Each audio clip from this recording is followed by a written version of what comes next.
నేను ఈఎస్పి వరప్రసాదరావు. నేను నంద్యాలలో ఉంటున్నాను.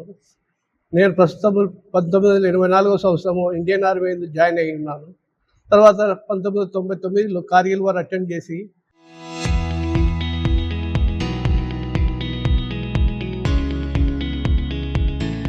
2001లో నేను రిటైర్డ్ అయి వచ్చినాను.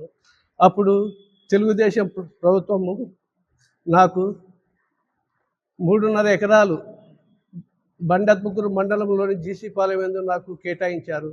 ఆ పొలంకు అప్పుడు నాకు కేటాయించి ప్రతి సంవత్సరం టెంపరరీ పట్టా కింద చేసుకోమని చెప్పారు.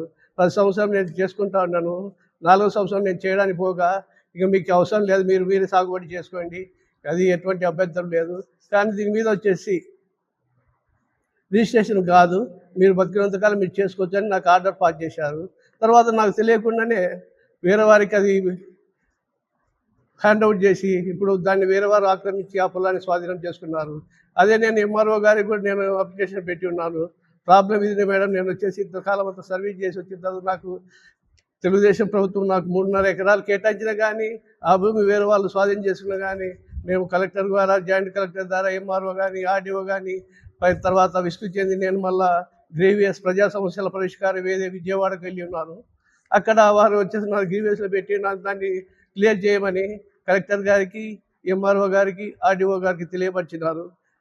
జాయింట్ కలెక్టర్ గారిని కూడా కలిసినారు. జాయింట్ కలెక్టర్ గారు మీకు సంబంధించి పొలా విషయం నేను మాట్లాడతాను ఎంఆర్ఓ గారితో, ఆర్డీఓ గారితో.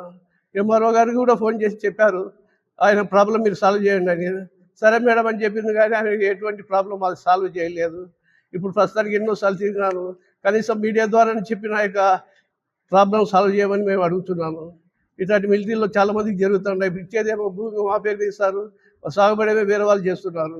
కానీ దీని విషయం గవర్నమెంట్ స్పందించి మాకు తగిన న్యాయం చేకూర్చి మా భూమిని మాకు కేటాయించవలసిందిగా మనవి చేసుకుంటున్నాను. నాకు వచ్చిన ప్రాబ్లం, మాకు ఎటువంటి ఒక స్థలం కూడా లేదు, ఒక భూమి కూడా లేదు. అందువల్ల దయవుంచి గవర్నమెంట్ మాపై కనికరం చూపించి మాకు ఇచ్చిన స్థలం మాకు కేటాయించవలసిందిగా గవర్నమెంట్ ప్రజా మీడియా ద్వారా నేను తెలియజేసుకుంటున్నాను. అదే 3 సంవత్సరాలు చేయించుకున్నాను సార్. 4 సంవత్సరాలు వచ్చి నేను రెన్యువల్ చేసుకున్నాను పోతే అవసరం లేదని చెప్పారు సార్. తర్వాత వచ్చేసి నేను రెన్యువల్ చేసుకుని నేను సాధ్యం చేసుకున్న భూమి నాకు కేటాయించి వేరే వాళ్ళకి అప్పగించి, ఆ విషయం కూడా నాకు ఎటువంటి ఇంటిమేషన్ ఇవ్వలేదు. నేను ఎంఆర్ఓ గారు సర్లే మీకు ఇక్కడ కాదు వేరే చోట ఇస్తామని చెప్పినారు, కానీ అది కూడా లేదు. ఏమంటే మా ఆధీనంలో ఎటువంటి పొలం లేదు అని చెప్తున్నారు సార్. అదే విషయం జాయింట్ కలెక్టర్ గారిని కూడా కలిసినారు సార్. కలెక్టర్ గారు స్పందించి మేడం గారికి కూడా నా ముందన్న ఫోన్ చేసి మాట్లాడారు సార్.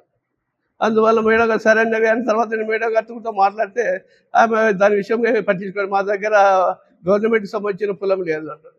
ఇప్పుడు నాకేమో అది వచ్చేసి పూర్వం భూమి అని చెప్తున్నారు, కానీ దాని రిజిస్ట్రేషన్ కాదున్నారు, కానీ వేరే వాళ్ళు రిజిస్ట్రేషన్ చేసుకొని దాన్ని సాగుబడి చేస్తూ ఉన్నారు. ఇది అవును సార్, వాళ్ళ పేరు మీద ఆన్లైన్లో వాళ్ళది ఉంది సార్. అదే ఇప్పుడు నేను అదే విషయం పోయి అడిగినాను. సరే మేడం, నాకు పూర్వభోగి ఇచ్చారు, నాకు సాగుబడి చేసుకున్నారు, కానీ అది నేను రిజిస్ట్రేషన్ చేయమని మిమ్మల్ని అడిగితే దానికి ఎటువంటి సందర్భం చేయలేకుండా వేరే వాళ్ళు దాన్ని స్వాధీనం చేసుకొని వాళ్ళు చేస్తున్నారు.